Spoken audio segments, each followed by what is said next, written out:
इस बार अच्छी बारिश होने से दालें सस्ती हो सकती हैं। ये दावा हम नहीं बल्कि India pulses and grains association का बड़ा दावा है। दरअसल शुक्रवार को दिल्ली के विज्ञान भवन में India pulses and grains association द्वारा भारत दलहन सेमिनार 2024 का आयोजन किया गया। भारत के दलहन और अनाज उद्योग और व्यापार के शीर्ष निकाय और साथ ही वैश्विक दलहन क्षेत्र के ज्ञान केंद्र भारत दलहन और अनाज संघ (IPGA) ने द्वारा दिल्ली के विज्ञान भवन में स्वदेशी दलहन उत्पादन और नीति सुधारों पर केंद्रित भारत दलहन सेमिनार के पहले संस्करण की मेजबानी करी गई। ये सेमिनार भारतीय दलहन और अनाज क्षेत्र को वैश्विक रूप से प्रतिस्पर्धी बनाने और भारत की खाद्य और पोषण सुरक्षा को आगे बढ़ाने के IPGA के दृष्टिकोण को साकार करने की दिशा में एक कदम है, जिसमें भारत सरकार के उपभोक्ता मामले, खाद्य एवं सार्वजनिक वितरण मंत्रालय के राज्य मंत्री BL वर्मा, निमुबेन जयंती भाई बभानिया, संसद मंत्री भावनगर लोकसभा, राज्य मंत्री उपभोक्ता मामले, खाद्य एवं सार्वजनिक वितरण मंत्री मितेश पटेल, संसद सदस्य आनंद डॉक्टर अशोक गुलाटी, प्रतिष्ठित प्रोफेसर ICRIR, पूर्व अध्यक्ष CACP विजय पॉल शर्मा, अध्यक्ष CACP विजय अयंगर, अध्यक्ष ग्लोबल पल्स कन्फेडरेशन विमल कोठारी, अध्यक्ष IPGA और मानिक गुप्ता, उपाध्यक्ष IPGA शामिल थे। इसके अलावा ऑस्ट्रेलिया, अर्जेंटीना और ब्राजील सहित कई देशों के प्रतिनिधि भी थे। इस सेमिनार में क्षेत्रीय संघों, मिल मालिकों, प्रचार एजेंसियों, अनुसंधान वैज्ञानिकों, खाद्य प्रौद्योगिकीविदों, प्रसंस्करण कंपनियों, मूल्य श्रृंखला प्रतिभागियों, सेवा प्रदाताओं और अन्य संबंधित व्यक्तियों सहित 700 से अधिक प्रतिनिधियों ने भारतीय दालों के अवसरों और चुनौतियों पर चर्चा करी। उपभोक्ता मामले, खाद्य एवं सार्वजनिक वितरण मंत्रालय के राज्य मंत्री BL वर्मा ने कहा, पिछले 5 वर्षों में अनाज उत्पादन 21.1 मिलियन टन से बढ़कर 22.7 मिलियन टन हो गया है, जबकि खपत 22.7 मिलियन टन से बढ़कर 24.6 मिलियन टन हो गई है। इस मांग और आपूर्ति को संतुलित करने का अवसर अभी भी बना हुआ है। हालांकि पानी की कमी के कारण चावल की व्यापक खेती टिकाऊ नहीं है। दलहन उत्पादन पर ध्यान केंद्रित करने से भारत को इस क्षेत्र में आत्मनिर्भरता हासिल करने में मदद मिल सकती है। किसानों को दालों के लिए उचित मूल्य मिल रहे हैं और सरकार ने उन्हें और अधिक सहायता देने के लिए न्यूनतम समर्थन मूल्य MSP निर्धारित किए हैं। कृषि मंत्रालय के तीसरे अग्रिम अनुमान के अनुसार 2015-16 में दालों का उत्पादन 16.3 मिलियन टन था। ये 2023-24 में बढ़कर 24.5 मिलियन टन हो गया है। पिछले 5 वर्षों में औसत उत्पादन 24 से 25 मिलियन टन के बीच रहा है, फिर भी मांग लगभग 30-32 मिलियन टन होने का अनुमान है। 2024 दालों के उत्पादन के लिए एक असाधारण वर्ष रहा है, विशेष रूप से महाराष्ट्र, कर्नाटक, मध्य प्रदेश और गुजरात जैसे राज्यों में अनुकूल दक्षिण पश्चिम मानसून के कारण। यदि अगस्त और सितंबर में मध्यम बारिश जारी रहती है तो हम पिछले साल के उत्पादन को पार करने के बारे में आशावादी हैं, जो भारी वर्षा से प्रभावित था। हमें मांग को पूरा करने और खाद्य मुद्रास्फीति को नियंत्रण में रखने के लिए दालों की उपलब्धता बनाए रखने के लिए दीर्घकालिक दृष्टि और नीतिगत उपायों की आवश्यकता है। ग्लोबल पल्सेस कन्फेडरेशन के अध्यक्ष विजय अयंगर ने कहा, भारत दुनिया का सबसे बड़ा दाल उत्पादक, उपभोक्ता और आयातक देश है, जो वैश्विक दाल व्यापार और उद्योग को आगे बढ़ाने और विस्तार देने में महत्वपूर्ण स्थान रखता है। हम ऐसे महत्वपूर्ण मंचों के माध्यम से वैश्विक दाल क्षेत्र के प्रमुख हितधारकों के बीच ज्ञान प्रदान करने, सूचना प्रसारित करने, संवाद को प्रोत्साहित करने और पारदर्शिता को बढ़ावा देने में IPGA की भूमिका की सराहना करते हैं। पेश है हमारे वरिष्ठ संवाददाता राजेश खन्ना की विशेष रिपोर्ट। कई बार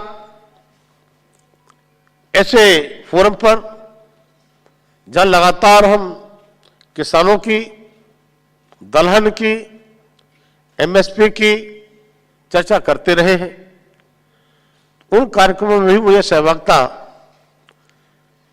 करने का अवसर मिला है। और आज सेमिनार में लगातार आप चिंतन करेंगे, मंथन करेंगे, चर्चा करेंगे और कैसे हम भारत को दलहन में आत्मनिर्भर जितना शीघ्र अतिशीघ्र हो सके उतना करने की दिशा में, क्योंकि यहाँ सभी लोग हैं, ट्रेडर्स भी हैं, यहाँ पर शोध करने वाले लोग, रिसर्च करने वाले लोग भी हैं, हमारे FPO के साथी भी हैं जो किसानों का एक तरह से प्रतिनिधित्व करते हैं, व्यापारिक क्षेत्र में दलहन के मिलर भी हैं। तो मिलकर के हम किस दिशा में जाना चाहते हैं और आदरणीय प्रधानमंत्री मोदी जी का विजन आत्मनिर्भर भारत और खास तौर से दलहन में आत्मनिर्भर बनाने का अगर किसी पर जिम्मा है तो हम सब पर जिम्मा है और आज यहां से कोई निष्कर्ष निकाल के लेकर जाएंगे।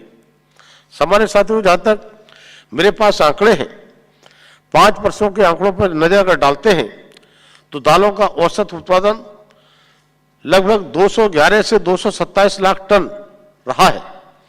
इसी अवधि में दालों की औसत वार्षिक खपत 227 से 247 लाख टन रही है। इसका मतलब अभी भी मांग की आपूर्ति में एक अंतर है। सम्मानित बहनों भाइयों, औसत दालों के साथ साथ हमें एक बार देखना पड़ेगा किन दालों की खपत कितनी है और उनकी पैदावार क्या है। जहां पर एक तरफ हम अरहर की बात करते हैं, जिसे हम तूर कहते हैं, होटल में जाते हैं तो येलो दाल कहते हैं, इसकी मांग तो ज्यादा है, खपत तो ज्यादा है, लेकिन कहीं ना कहीं पैदावार घटी है। उस पैदावार को बढ़ाने के लिए मूंग हमारी बहुत पौष्टिक होती है। अगर कोई अस्वस्थ होता है तो डॉक्टर हल्की दाल होने के नाते, पाचक होने के नाते डॉक्टर सलाह तो देते हैं, स्वास्थ्यवर्धक भी होती है, लेकिन उसके बाद में भी मूंग की उत्पादक हमारे वहां ज्यादा होता है और खपत उतना कम होता है। इन सब चीजों का बैलेंस हम कैसे बना सकते हैं, तब मैं कहूंगा कि इस जो गैप का कारण है तो खान पान की जो हमारी हैबिट्स पड़ी हुई हैं, आदत पड़ी हुई है, उनमें कैसे हम बदलाव ला सकते हैं। जनसंख्या वृद्धि भी एक इसमें कारण है। मैंने अपने एड्रेस में बताया था लगभग हमारा मानना है कि 40 से 45 लाख टन इस बार इंपोर्ट होगा। तीसरी साल 47 लाख टन इंपोर्ट हुआ था, जिसमें 16 लाख टन मसूर की दाल थी। और जो मेरे ख्याल से मसूर का जो आयात है वो कुछ ज़्यादा हुआ था। लगभग हमारे यहाँ 8 से 10 लाख टन मसूर चाहिए। इस बार 16 लाख टन का इंपोर्ट हुआ था। दूसरा, हमारे यहाँ इस बार पिछले साल जो था वो येलो पीस का काफ़ी इंपोर्ट हुआ था। अब जो येलो पीस का जो इंपोर्ट अभी तक सरकार ने जो खोल रखा है वो 31 अक्टूबर तक है। मेरा ऐसा मानना है कि शायद उसके बाद वो कुछ पॉलिसी में चेंज आना चाहिए, क्योंकि अब हमारे यहाँ इस बार मानसून अच्छा है और जो अभी जो रबी की जो बुआई होगी उसमें सरकार को ये, क्योंकि उसमें चने का और मटर की बुआई होती है, तो उसका जो इम्पैक्ट है, अगर ये सरकार ने पॉलिसी को चेंज नहीं किया तो उस पर असर पड़ सकता है। इसलिए मैं ऐसा सोचता हूँ कि इसलिए कुछ ना कुछ पॉलिसी परिवर्तन आएगा। तो हो सकता है कि इस साल थोड़ा इंपोर्ट जो पिछले साल था उससे कम होगा, और इस साल क्योंकि मानसून अच्छा है तो हमारा उत्पादन भी अच्छा होगा। तो उत्पादन अच्छा होगा तो हमारे यहाँ जो इम्पोर्ट है उस पर कुछ कमी आएगी। सर, इंपोर्ट में अगर कमी आएगी तो क्या हम उम्मीद करें कि सस्ती भी कुछ ऐसा हो सकती है? कुछ दालें ऑलरेडी अगर आप देखेंगे लास्ट 1 महीने में सस्ती हो चुकी हैं। खासकर जैसे दालों के जो भाव थे, खासकर तुअर और उड़द के, तुअर में लगभग 1 महीने में 20 रुपये किलो की मंदी होलसेल प्राइस में आ चुकी है। एक महीने में 20 रुपये किलो की, जो एक बहुत सिग्निफिकेंट अमाउंट है, काफ़ी बड़ा अमाउंट है। और बाकी दालें भी जो हैं, अगर आप देखें मटर के आयात की वजह से बाकी दालों पे भी काफ़ी असर पड़ा है, क्योंकि जो मटर है वो 35 रुपये किलो में बिक रही है, जो सबसे सस्ती दाल है। और इस प्राइस में मेरे ख्याल से दूसरे कोई भी जो एग्रीकल्चर प्रोडक्ट्स हैं खाने की, जो हमें जो रोज़ के खाने के लिए चाहिए, इस भाव में नहीं मिलते हैं। तो दालों के प्राइस मैं समझता हूँ काफ़ी कम हो चुके हैं। और सामने क्योंकि हमारा उत्पादन भी अच्छा होने वाला है खरीफ में, और आगे भी ऐसा अनुमान है क्योंकि हमारे मानसून अच्छा है, तो मेरे ख्याल से दालों के दामों में अब कोई वृद्धि नहीं होगी, दालों के दाम कम ही होंगे। आइसोलेटेड केस जरूर हो सकता है, बट ऊपरी तौर के ऊपर जो फसाई के रेगुलेशन है उसके अंतर्गत जो हम लोग सुनते हैं मार्केट में, इस तरह की कंप्लेन अगर कोई आइसोलेटेड केस में आए तो आए, वरना सभी कुछ बिल्कुल जेन्युइन और ओरिजिनल, उसके अंदर कोई अडल्ट्रेशन नहीं होता है। उत्पादन है वो जो है लगभग लास्ट 3-4 साल में 240 से 250 लाख टन का उत्पादन रहा है। और हमारी जो डिमांड है वो बढ़ती जा रही है। हमारा ऐसा अनुमान है कि 2030 तक हमें 400 लाख टन दालों की डिमांड हो जाएगी, क्योंकि हमारी कंजम्पशन बढ़ रही है, हमारा पॉपुलेशन बढ़ रहा है, हमारा हमारी जीडीपी बढ़ रही है, हमारी परचेजिंग प्राइस जो है, हमारे लोगों की जो परचेजिंग जो ताकत है वो बढ़ रही है, तो हमारे जो फूड की रिक्वायरमेंट वो बढ़ती जाएगी। तो 400 लाख टन दालें हमें चाहिए। तो आपने जो पूछा कि हमें कितनी दाल चाहिए आत्मनिर्भर होने के लिए, तो ये कहना बहुत मुश्किल होगा, क्योंकि आत्मनिर्भरता जो हमारे डॉक्टर गुलाटी साहब ने भी जो अपने स्पीच में कहा कि ये एक नारा हो सकता है, लेकिन इसमें हमें बहुत काम करना होगा। मैं उनको कहूँगा कि रादर ये कुछ इसके बारे में बताएं। धन्यवाद। देखिए, देश सिर्फ नारों से नहीं चलता। नारे तब मीनिंगफुल होते हैं जब उसके पीछे कुछ पॉलिसीज ऐसी हों जो उस दिशा में आपको आगे लेके जाए। जो मुझे लगता है जो पॉलिसीज चल रही हैं, अगर उस तरह से चलती रही तो 2030 तक मेरा जो अनुमान है 80 से 100 लाख टन इंपोर्ट करना पड़ेगा। समझे? मजबूरी समझ लीजिए, लेकिन मैं इसको सोचता हूँ मजबूरी नहीं, ये कम हो सकता है, सेल्फ सफिशिएंसी आ सकती है अगर आप नीतियाँ बदलें। नीति में जो मैंने अंदर एग्जांपल दिया था कि नीतियाँ इस समय फेवर करती हैं जैसे पैडी को, राइस को, इतनी सब्सिडी है उसके ऊपर, पावर सब्सिडी है या फर्टिलाइज़र की सब्सिडी है, लेकिन दालें जो धरती के लिए अच्छी हैं और हमारे लिए अच्छी हैं, ना धरती को नुकसान पहुंचाती हैं ना हमें, उसकी प्रायोरिटी नहीं है, क्योंकि वो उतना पानी नहीं पीती, वो उतना पावर नहीं लेती, वो उतना फर्टिलाइज़र नहीं लेती। तो वो वाला जो आप पैडी के लिए दे रहे हैं, और ज़रूरत से ज़्यादा पैडी आपके पास पड़ी हुई है, FCI के पास इस समय जितनी चाहिए उससे 3.5 गुना है। तो आप वही इंसेंटिव जो पैडी को देते हैं, पंजाब में हमने एस्टिमेट किया है, रिसर्च की है कि 39,000 रुपीज़ पर हेक्टेयर सब्सिडी है, जिसमें आधी उसकी स्टेट गवर्नमेंट की है, आधी तकरीबन सेंटर की है। तो दोनों मिलके ऐसा एक पैकेज दें कि भाई जो पैडी इतनी नहीं चाहिए हमें, उसकी जगह अगर आप कोई दाल लगाएंगे या ऑयल सीड्स लगाएंगे, ऑयल सीड भी तो आप इतना इंपोर्ट कर रहे हैं, मिलेट्स लगाएंगे जो आपकी हेल्थ के लिए अच्छे हैं, तो आपको 35,000 रुपया 40,000 रुपया पर हेक्टेयर दिया जाएगा। अगर ये कर दें तो आप, जिसको हम कहते हैं क्रॉप न्यूट्रल इंसेंटिव स्ट्रक्चर, कि सब क्रॉप को बराबर, इस समय जो पल्सेस हैं वो तो सौतेला वाला उसके साथ व्यवहार हो रहा है, और जो पैडी है उसके साथ बहुत ज़रूरत से ज़्यादा प्यार हो रहा है। लेकिन पैडी ना धरती के लिए अच्छी है इस समय, जो जितना फर्टिलाइज़र लगा रहे हैं और मीथेन क्रिएट कर रहे हैं, ग्रीन हाउस गैस एमिशंस कर रहे हैं, और ना सेहत के लिए बहुत ज़्यादा अच्छी है। तो हमें थोड़ी सी प्रोडक्शन बास्केट में एडजस्टमेंट चाहिए, और वो एडजस्टमेंट उस समय ठीक था जिस समय ये पॉलिसीज बनी थी, क्योंकि उस समय खाने के लिए हमारे पास गेहूं और चावल नहीं थे।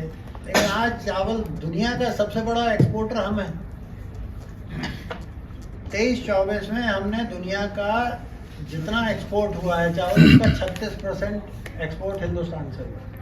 तो हम इतना ज़्यादा एक्सपोर्ट करके क्या करते हैं कि इंटरनेशनल प्राइस को ही नीचे गिरा देते हैं, तो फ़ायदा नहीं होता, ज़्यादा क्वांटिटी देनी पड़ती है to get the same money. तो आप उसको, पॉलिसी को थोड़ा करेक्शन चाहिए, और वो थोड़ा सा करेक्शन आप करेंगे, ये जो मैंने सुझाव दिया, तो आपकी समस्या विदिन, और 5 साल का एश्योरेंस दीजिए, और 5 साल के लिए कह दीजिए कि हम जो भी, खासतौर से पंजाब हरियाणा बेल्ट में जहाँ पानी की table, ground water table is going down, कि हम 5 साल के लिए आपको ये 35,000 रुपया पर हेक्टेयर भी मिलेगा, और जितना पल्सेस और ऑयल सीड्स उगाओगे वो हम MSP पे खरीदेंगे। आप सब फार्मर्स को खुश भी कर लोगे, लीगल बनाने की जरूरत नहीं है, नेफेड को कहो वहाँ पे पल्सेस को प्रोक्योर करें, क्योंकि जो पंजाब की प्रोडक्टिविटी दे सकती है वो देश में और कहीं नहीं मिल सकती आपको। इरिगेटेड है सारा, अब पल्सेस जहाँ उग रही हैं वो 10% भी इरिगेशन में नहीं है, तो फिर बरसात होगी, ज़रूरत से ज़्यादा हो गई तो मुश्किल, नहीं हुई तो मुश्किल, तो वॉलेटिलिटी प्रोडक्शन में रहेगी, और वही वॉलेटिलिटी फिर प्राइसेस में दिखती है, और फिर वही होता है कि हर 2 महीने में, 1 महीने में पॉलिसी चेंज हो जाती है। तो उस वॉलेटिलिटी को आपको स्टेबलाइज करना है, रिसर्च भी करनी पड़ेगी, लेकिन इरिगेशन है तो इरिगेशन सबसे ज़्यादा कहाँ है देश में? पंजाब हरियाणा में है। और उनका पानी बचाओ, तो पानी भी बच गया आपका, ग्रीन हाउस गैस एमिशन भी बच गई, आपको ज़्यादा प्रोटीन मिला बजाय कार्बोज के। विन विन सिचुएशन है सारी, सिर्फ एक पॉलिसी चेंज चाहिए। से घटा के 11.5 मिलियन, मैं इस साल की बात कर रहा हूँ 2024 की, 11.5 मिलियन टन कर दिया। लेकिन जब हम ग्राउंड रियलिटी देख रहे हैं तो हमको चना दिख ही नहीं रहा है। तो इवन वो 11.5 मिलियन टन का जो उत्पादन है वो भी उतना हुआ है या नहीं हुआ है वो मुझे मालूम नहीं है, मैं नहीं समझ रहा हूँ कि वैसा हुआ है। दूसरा, इस बार क्या है कि बाकी दालों की भी कमी रही है, जैसे तुअर और उड़द, उनकी कमी रही है। तो ऑब्वियसली जब हमारे यहाँ क्या है कि जब कोई चीज़ के दाम बहुत ज़्यादा बढ़ जाते हैं तो हमारे यहाँ एक जो डिमांड में शिफ्ट जो है वो अगर मान लीजिए तुअर के दाम 125 रुपये 150 रुपये और चना मिल रहा है 60 रुपये में, तो वो शिफ्ट हो जाएगा। ये क्योंकि हमारा एक बड़ा प्राइस इलास्टिक मार्केट है, जहाँ जो चीज़ सस्ती होगी, जैसे अभी येलो पीज आ रही है 35 रुपये मिल रही है, तो काफ़ी सारी खपत जो येलो पीज की दूसरी दालों के सामने हो रही है। तो मैं समझता हूँ कि कुछ खपत भी बढ़ रही है चने की, और चने की अवेलेबिलिटी कम है, तो अभी थोड़ा चने प्रेशर रहेगा। इसीलिए जो मृत्युंजय जी ने एक प्रश्न उठाया था कि आप काबुली चने की 0 ड्यूटी, तो हम ये चाहते हैं कि सामने फेस्टिवल सीजन आ रहा है, दामों में वृद्धि न हो, कंज्यूमर्स को एक संतुलित प्राइस में उपलब्ध हो, चना उपलब्ध हो। तो उसके लिए हम ये कोशिश कर रहे हैं कि भाई वो चने पे जो काबुली चने पे फिलहाल आप ड्यूटी हटाएं, और सामने येलो पीच, क्योंकि देखिए अक्टूबर नवंबर में हमारे यहाँ हार्वेस्ट होगा रबी का, उस समय अगर येलो पीस के भाव 32 रुपये 33 रुपये 34 रुपये रहेंगे तो इसका असर येलो पीस भी की उत्पाद जो ग्रोइंग होगा, जो बुआई होगी और चने की बुआई, ये दोनों पे असर पड़ेगा। तो इसलिए सरकार को इसके बारे में पॉलिसी डिसीजन लेना चाहिए। सर, शेयर मार्केट का कोई सट्टा इसमें चलता है कि इस कारण से भी कोई रेट बढ़ते हैं? शेयर मार्केट का मैं नहीं समझता हूँ इससे कोई संबंध है, शेयर मार्केट से कोई संबंध नहीं है। ये सेमिनार भारत में दालों के उत्पादन के भविष्य पर चर्चा करने तथा रणनीति बनाने के लिए एक व्यापक मंच के रूप में कार्य करता है, जिसमें स्वदेशी उत्पादन को बढ़ाने तथा मांग आपूर्ति के अंतर को पाटने पर ध्यान केंद्रित किया गया। इस कार्यक्रम का एक महत्वपूर्ण आकर्षण IPGA द्वारा पल्स मिलर्स के लिए पुस्तिका का विमोचन भी किया था, जो दाल मिलों के लिए भारत की नियामक आवश्यकताओं तथा दाल प्रसंस्करण में गुणवत्ता मानकों पर महत्वपूर्ण जानकारी प्रदान करता है। इस पुस्तिका का उद्देश्य दालों के मूल्य श्रृंखला की दक्षता तथा लचीलापन बढ़ाना, उद्योग की चुनौतियों का समाधान करना तथा व्यवसाय के भीतर विश्वास को बढ़ावा देना है। टोटल खबरें दिल्ली से राजेश खन्ना की रिपोर्ट।